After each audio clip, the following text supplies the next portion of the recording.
but I'm going to let him introduce himself so that the people who do not know him, you get to know who you're talking to and what we're talking about today. Karibu sana, Tuva. Thank you. Please introduce yourself. My name is Tuva Adams Tuva. I'm the founding director of the Adams Group of Companies. Yeah. So today we're talking about the financial state of the country and the economy that we have right now and starting a business in these times. With what we have right now, is it advisable for someone to start a business? Yeah, you know, they say bad news is an investor's best friend. Okay. Yeah. So it doesn't really matter the state of the economy, as long as you have an idea which you feel can actually work. You can sit down and look for the clients, and the clients are going to pay you. Yeah. You can think long term, and they're able to say, okay, fine, in the next 2 years, 3 years, 5 years, I'll still be able to make business out of this. So then again, going back to good profits and bad profits. Is this a business for short term? Is it a business I'll do in 10 years? So once you finalize that internally and you're able to reconcile it to them and say that this will make business sense for me, then you go ahead and you can start something. But even with that in mind, would someone have the questions of, if I start this business, am I assured that even if I give myself a year, it will have picked up? Okay, depending on the business. You see, businesses are different. There's some businesses which actually take more than a year. Yes. There's some business will take a month. Yeah. So depending on what you want to get into, right, you realize that the time frames for success or even, selling or making your first $1 or $2 is very, very different. Again, not everyone can become an entrepreneur. It's for it's for a few. So realize that even if you give someone all the ingredients to be successful and they're not business oriented, they're not really entrepreneurs, they won't be able to do it. Yeah. Right? They'll do the 1 month, 2 months, 3 months. Yeah. When things things are thick, they'll go back to whatever they used to. Yeah. So I really feel it depends on the person. If you're born an entrepreneur, it will just keep on coming. Even if things are hard, someone will just stick to it, and till it actually comes through. Yeah. Now, with how it is set right now, you're telling someone you need to do something, and they're asking, with this economy. So, what is the effect that the economy that we have right now as Kenya? What is the effect that it has done to businesses? What is the effect that businesses are feeling right now? Okay. Right now things are thick. Things are very, very tough. Not only to young businesses, even the well-established businesses, things are quite tough. I realized even as the taxes. Okay, let's start from the dollar. The dollar last year and now, there's a very big difference. A very big one. Yeah, a very big difference. If you are paying, let's say, 15,000 to buy something, when it's changed from the dollar to Kenya shilling, you're now paying almost 20-something shillings. That's a very big margin. So let's just start there. Things are not adding up in that particular sector. To add on to that, the government is doing its thing regarding taxes and all that. Yeah. And a bit of background is if people don't really understand why the government is taxing people the way they're taxing. Very good point, yes. Yeah. So government, just like businesses, have maybe 2 or 3 different options to deal with debt. So for example, if you're a businessman and you're getting income, let's just assume, I won't give a number, but maybe 100% of your income, half of it goes into paying your loans. Yes. Assume this is just normal government, normal bank loans. Yeah. When you have such heavy debts, half of your income going, you have one choice. You have 3 choices, actually. You can decide, okay, fine. You know what? I won't spend money anymore. Yeah. I won't spend money on hiring new employees. I won't spend money on training. I will not spend money on fuel or on marketing. You can decide to cut everything down. You realize that cannot work for government because, the president must go to Kilifi and give title deed. Yes. You cannot really cut that out. They must spend money to visit for security. They must spend money. Yeah. So that one is out. Yeah. The second option, which we have tried and it has backfired, is that going back, for example, if you're a businessman, you go back to the bank and tell them, okay, fine, I cannot pay you the 50,000, 100,000 I was paying you each month. Yeah. Can we renegotiate? Fine. They'll normally sit down with you, give you that option, but at some point it backfires because in the records, the next time you go there and borrow, they look at you and like, fine, this person came to borrow me money and was not, he was not ready to pay me back. Right? So that also has a negative effect. Same thing with governments. When government go out there and say, okay, fine, let me renegotiate this date, and they give you a fancy name and, and it's whatever. So those guys will give you that leeway to pay you whatever. But the next time you go there, you're also in trouble. You also reduce your credibility as a country. Right? So they'll look at you next time, and instead of charging you 5% for the loan, they'll charge you 8%. So it becomes more expensive to people. And the third last thing is that you can decide, okay, fine, as a business, we will go out and say, we need to generate more lanes or more pillars of revenue. And that's what the government has done. What it has done is that it's decided, okay, fine, I want to now collect money from every single pillar of this economy. And they've gone in and they're taking money from here, they're taking money from here, taking money from here. And that's why we're feeling the effect right now.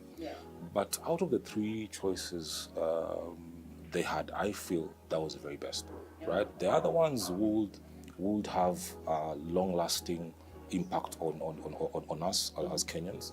So I know they sat down and that's why they decided to come to get back to this. Going back again to the previous regime, you realize that people borrowed to do whatever they did for development and all that, right? So whatever they're inheriting, they got on their desk and they must deal with it. So there's no two ways about it. You already have the date, it's there. How do you deal with it? Three options, and I felt whatever they did, okay, we'll feel the pinch.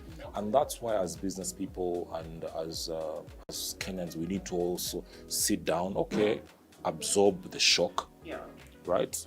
And sit down and restructure. Businesses need to sit down and restructure. Families need to sit down and restructure. How do we, how do we put things together? So as much as we're feeling the impact from the government and being taxed and all that, it's up to us as business people to also accept reality as it is. This is where we are right now. We cannot say we're not paying our debts. The government needs to collect. So it's a matter of sitting down as business people and be able to restructure, right? So depending on the organization and what they do, they're able to, streamline their business. So when you started, you said about you as a business going to take a loan. But with how things are at the moment, is it advisable that as a business person, I decide, you know what, let me start this business, but my first option is going to take a loan. At this point, with these financial strains that you have at the moment, are loans advisable? Okay. And this is just from a personal point of view. Sometimes as a business, you need a loan. You need a helping hand. The reality is sometimes your cash flow is not as good as you want. You have an investment you want to put money in. Your monthly income might not, whatever, because you might spend your revenue for the whole year in actually 3 months, 4 months to develop, like for us in property. So you might not get all that money all at once, and you might want a helping hand to allow someone lend you the money and spread it over time. However, I'm also very, very, I don't really like people taking loans, especially for businesses.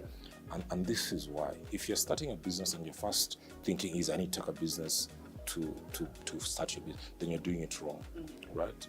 I believe in starting a business very slowly or small, and based on your income and how much you make and how you see the business growing, scale it up gradually, right? Because there's nothing as bad as taking money, investing in your business, and then it fails. Yes. And you see, you won't really be able to gauge your business if the money is there.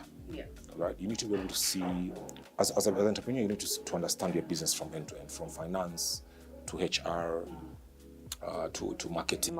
Yes. So if you just go take the money and just throw it at people, okay, you do this, without having the proper knowledge of what is happening, then you actually be in trouble.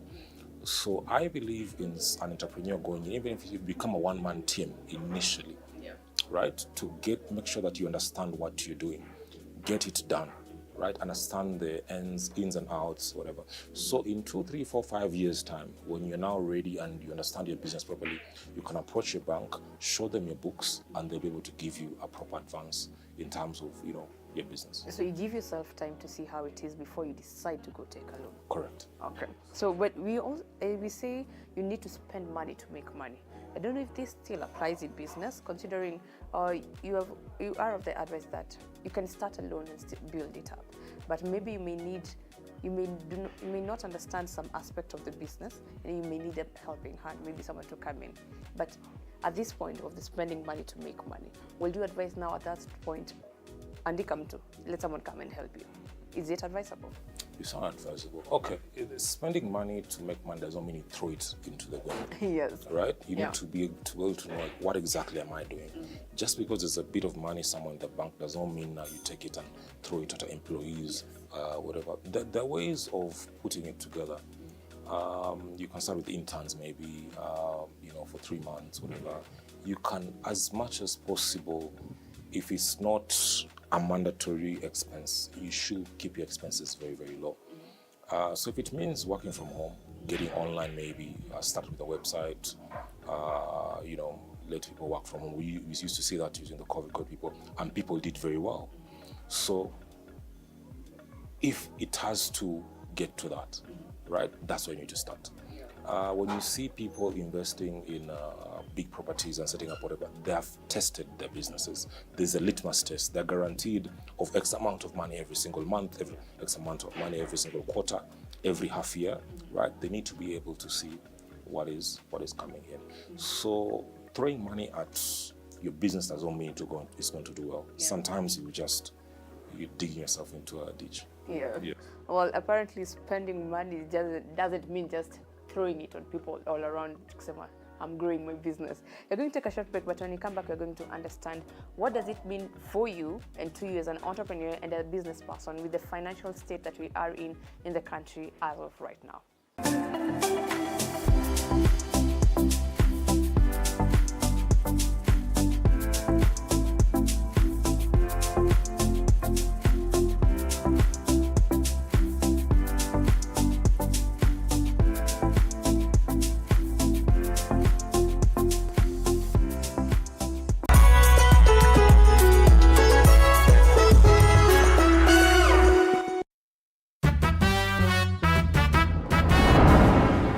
Swala la fidia kwa waathiriwa laibua hisia mseto, huku Kenya ikiadhimisha miaka 25 tangu shambulizi la kigaidi kufanyika jijini Nairobi.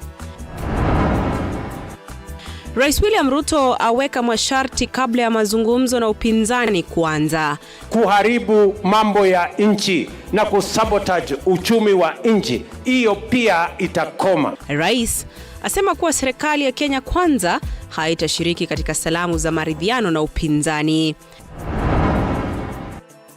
Na maafisa wa polisi eneo la Kiharu County ya Murang'a waanza msako wa kumtafuta jamaa mmoja kwa madai ya kuwaua wanawe kisha kutoroka. Akaniambia mama, huyu ndio hivyo Kang'ethe amefanya, ameua watoto.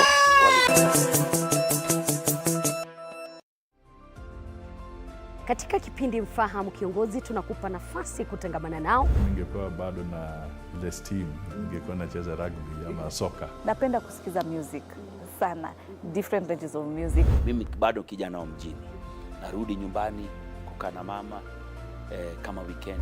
Favorite hapa kawaida tu ni Ingwe, hata kama tunagongwa. Kila siku ya Alhamisi kuanzia saa 1:30 kuendelea, nami Elizabeth Mtuko.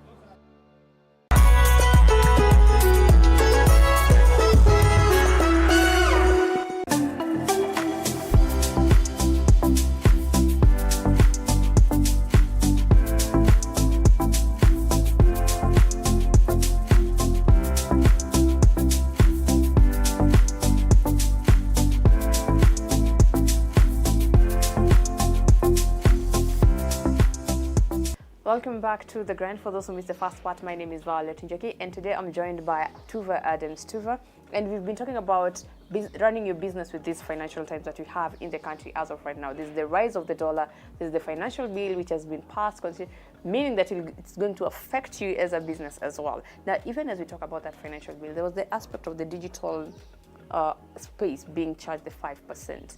Now, as a person who relies on digital as their business, what does this mean for them? Does it mean that now, if you're creating your rate card, ongeza kidogo, remember the 5%? Yeah. So there are a number of ways to look at this. Let's say you are charging 15,000 for whatever you're offering. You can look at it in two ways. You can decide to, let's say, I'm being charged by the government, right? And you pass it over to your client. However, sometimes the returns, the returns are not always the response sometimes from the client is not always. So you need to balance and figure out, okay, at what peak am I able to add or to get the maximum returns? Yeah. The same way with taxes, right? If everyone was told to pay 0 taxes, 100% would be saying. Yes. But when you get to 100% of taxes, people are like, no, I don't want to give up all my money. So you need to figure out what is the balance, right? What is the balance between pushing the expense to the client and also, making sure the client is there. Because there is no need of increasing your amount, getting less clients, rather than retaining the same amount and maybe give more value and have more clients. So it's a very tricky balance, and the business only the business owner can actually sit down and figure out, okay, fine, what do I need to do? Yeah. So sometimes it's a diminishing return kind of thing. So at the moment, most people believe that we are going through a recession now with the rise of the dollar and everything. Now, for a business person, these are some of the things that you consider when you're doing like pricing, when you're doing like buying your stock and everything. What would I consider as a business person when it comes to me hiking my prices so that I can still be as comfortable even with the rise of the dollar, with the high prices of the things that I'm getting, with the stock being too expensive, with the market rate changing? What do I need to do as a business person to ensure that I'm still as comfortable? Is hiking my prices okay, or what process should I take to ensure that I'm still as comfortable? All right, hiking your prices is not always the best solution. It's not always the best solution. However, there's a certain curve people look at, and most of the time realize that at a certain point, a consumer will be like, this is too much for me. I'd rather not have it at all. So do you really want to risk getting there? However, it's not bad to bill. You need to bill. You need to send invoices. It's not bad. For example, we are also in the ICT industry. We have servers and whatever. So realize if we were spending X amount on buying servers every quarter, spending X every year, we're definitely spending much more now that the dollar is high. So there's some cases where you can sit down and explain to a client the next 6 months, our prices will go from here to here, and this is the reason. So they're able to first of all prepare psychologically and also prepare financially. So it shouldn't be a click of a button and the next day it's up in the air. So giving them reasonable time also to prepare in those two ways, and also allow them to look around, right? Because if the dollar is affecting you as a hosting company, it's also affecting other companies as hosting companies. So of course they'll also be increasing their figures. So giving them ample time allows them to also buy into the idea comfortably without feeling any strains. Yes. There's some who go with the notion that, okay, it's too expensive to start a business in our country. I would rather go to start a business in the neighboring country. Is that advisable? It really depends. It really depends. Depending on what you're doing. For example, you realize for very big organizations or big corporates or big families which do business, they would rather go to free, tax-free zones, right? People have maybe one company which collects money in another region, and they're doing business in this particular region for very many reasons. So, but this will not make sense for Mama Mboga. Or someone who's running a kiosk. So depending on the level of business you're doing, you're in. For example, you're doing 50 houses. It will make sense to maybe find a way of, reducing how much taxes you pay.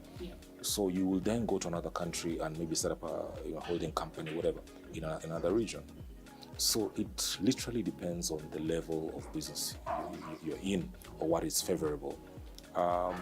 For example, I know of businesses which have left Kenya to go to set up a factory in Uganda because they were basically, manufacturing things in Kenya and, shipping them or trucking them to the neighboring country.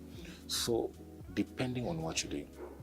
For example, it doesn't make any sense, and then maybe this is something maybe the government can look into. It doesn't make any sense. We have one small fishing industry or fishing company in Kisumu, and you have to see trucks all night going to Thika. Yeah. So there's some small things which I feel as a business person you need to be able to plan and figure out what is the best option. And also the government itself. I've seen very young guys get into these positions and celebrity and all, but we need people who can also think, help them put things together. There are strongholds, for example, Coast Province's tourism sector. Why don't we just say that for each particular reason we'll help them set up something stronger? We know what Western guys bring, it is sugar.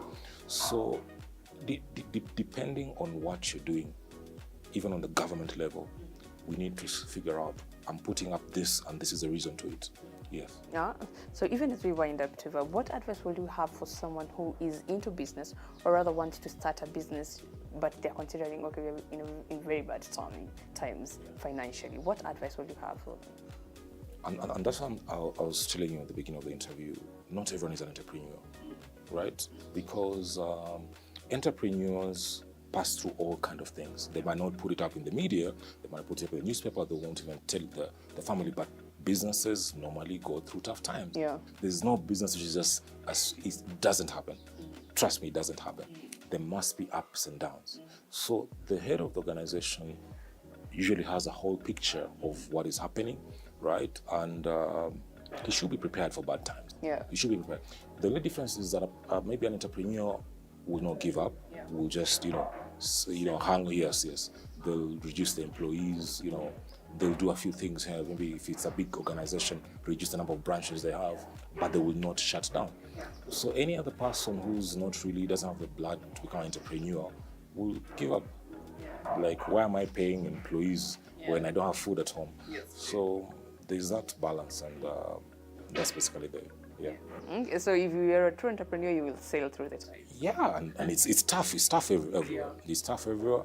That's basically the reality. You need to streamline yourself, and Well, thank you so much, Tuva. Well, that is all the time we had for you here today on The Grind. Remember, talk to us to 22047 and tell us what questions will you want to ask Tuva here so that he can answer you in the next session that we sit down with him. And what topic also will you want us to cover, considering the tough times that are coming. Si kidogo. Well, until next time, my name is Violet Njoki. Remember, talk to us, Violet Njoki, all social media platforms, TV47 News on Twitter, TV47KE on Facebook, TV47 Digital on YouTube. Until next time, when you go to another business, another entrepreneur, or when we tackle another topic with Tuva Adams Tuva, till then.